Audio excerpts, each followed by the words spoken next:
একই অবস্থা। হ্যালো বন্ধুগণ, কেমন আছেন সবাই? আশা করি ভালো আছেন, আমিও ভালো আছি। নতুন একটা দিনে নতুন একটা ব্লগে সবাইকে স্বাগতম।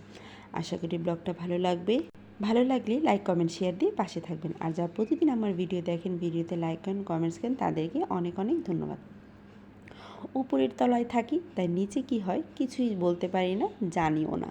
রাত থেকেই বৃষ্টি হচ্ছে, কিন্তু এমন পরিস্থিতি হবে এটা কখনোও কল্পনা করিনি। সকালবেলা রেডি হয়ে অফিসের জন্য বের হলাম, বের হয়ে নিচে নেমেই দেখি যে এই অবস্থা। আমি তো দেখে একদম বলে দিলাম, ও মাই গড, এ কী অবস্থা। দারোয়ান মামা বলছে, এতক্ষণে সবাই তো ভ্যান দিয়ে চলে যাচ্ছে, আর আপনি এখন কি দিয়ে যাবেন? যাই হোক, ভাগ্যক্রমে পেয়ে গেছি একটা রিক্সা। যতটুক না ভাড়া, তার দ্বিগুণ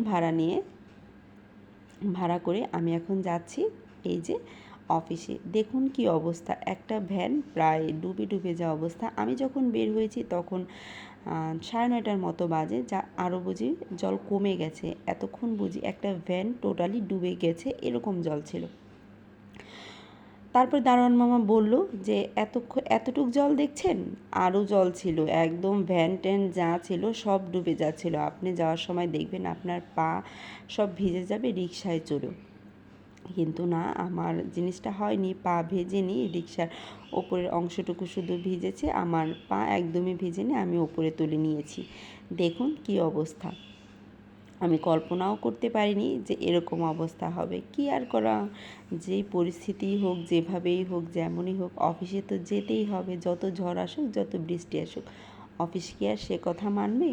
শুধু এক জায়গায় না, সম্পূর্ণ রাস্তা ভরাই এরকম ছিল, এই জল এই শুকনা, এই জল এই শুকনা, এভাবে করেই অফিসে চলে যাচ্ছি। শুধু আমি না, যারা বাহিরে কাজ করে তারা সবাই এভাবেই যাচ্ছে। আর এত বৃষ্টি হয়েছে, আমি কল্পনাও করতে পারিনি।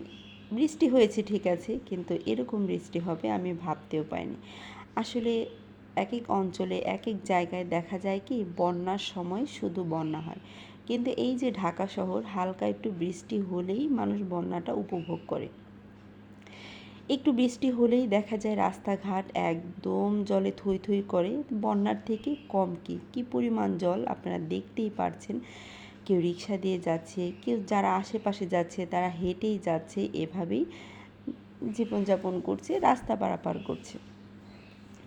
ব্যস্ততা, মানুষের বাহিরে বের হতেই হবে, মানুষের কাজ করতেই হবে, তাই যেমনই পরিস্থিতি হোক সবাইকে ওই দিকটা মোকাবেলা করেই যেতে হবে। যদিও এই জলটা বেশিক্ষণ থাকবে না, ঘন্টাখানেক যাওয়ার পরেই শেষ হয়ে যাবে, যখন একটু রৌদ্র উঠবে জলগুলো আর থাকবে না, কিন্তু যতক্ষণই আছে একদম করুণ অবস্থা। যাই হোক, অফিস টফিস সেরে বাসায় চলে এসেছি। বাসার সময় অবশ্যই এরকম জল ছিল না, আর আসার পরে কী কী এনেছি সেটাই আপনাদের সাথে শেয়ার করছি। অনেক দিন হয়ে গেছে এই খোলা চানাচুরগুলো খাওয়া হয় না, দেখলাম তাই একবার মতো নিয়ে আসলাম খোলা চানাচুরটা, দেখি খেতে কেমন লাগে। অনেক দিন হয়ে গেছে খাই না। আর ঘরে নুডলসও শেষ হয়ে গেছে, নুডলস নিয়ে আসলাম, আর একটা পেস্ট নিয়ে আসলাম। আর আসার সময় নিয়ে এসেছি ফুচকা। ফুচকার দোকান দেখলেই না লোভ সামলাতে পারি না, ইচ্ছে করে প্রতিদিনই ফুচকা নিয়ে আসি, কিন্তু এটা তো আর আনা সম্ভব না, তাই মাঝে মাঝে নিয়ে আসি আর কি। আমি তো ফুচকা এনেছি, আনার পরে দেখি যে আমার ছোটো বোন এই যে বানিয়ে রেখেছে পুরিগুলো।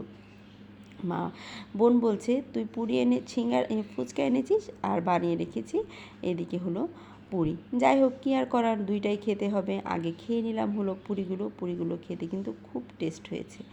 আর ফুচকার কথা কী আর বলবো। তারপরে আর কি, নুডলস দেখে ছেলের আবার নুডলস খেতে ইচ্ছে করলো, তাই বসিয়ে দিলাম। ছেলে বেশ অনেক দিন হয়ে গেছে নুডলস খাওয়া হয় না, তাই নুডলস দেখার পরে ও পাগল হয়ে গেছে। যাই হোক, নুডলস তো বসিয়ে দিয়েছি, আর এতে এখন ছেলের কী অবস্থা, একটি কাগজ নিয়ে আগুনের মধ্যে দিয়ে দিয়েছে। এ প্রায়ই করে থাকে। যাই হোক, আজ এ পর্যন্তই, টাটা।